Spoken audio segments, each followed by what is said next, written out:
bachcho, let's read the question. What is meant by term resource? List the types of resources classified on the basis of its ownership. Question में बोला गया है कि resource का मतलब क्या होता है, रिसोर्स को हमें क्लासिफाइड करना है उसके ओनरशिप के बेसिस पे।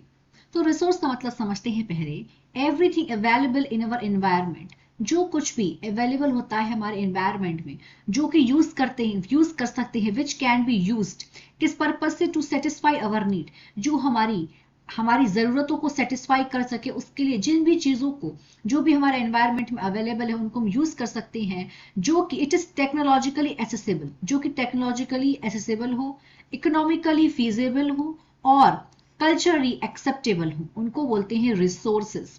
अब रिसोर्सेज के टाइप क्या है? रिसोर्सेज 2 टाइप के होते हैं, एक तो होता है बायोटिक रिसोर्स और दूसरा होता है एबायोटिक रिसोर्सेज। अब बायोटिक रिसोर्सेज क्या होते हैं? ये ऑब्टेन होते हैं बायोस्फीयर से, इनमें लाइफ होती है, जैसे कि ह्यूमन बींग्स हो गया, फ्लोरा हो गया, फाउना हो गया, फिशरीज हो गया, लाइफ स्टॉक्स हो गया, लाइफ स्टॉक्स मतलब जानवर। और एबायोटिक रिसोर्सेज में वो चीजें हैं जो कंपोज होती हैं नॉन लिविंग थिंग्स से, जैसे कि रॉक हो गया, मेटल्स हो गए।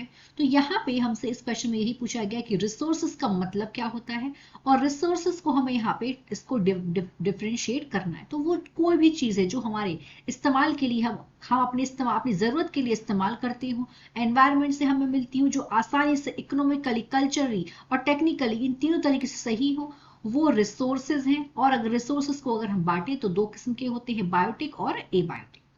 I hope you understood it well. All the best.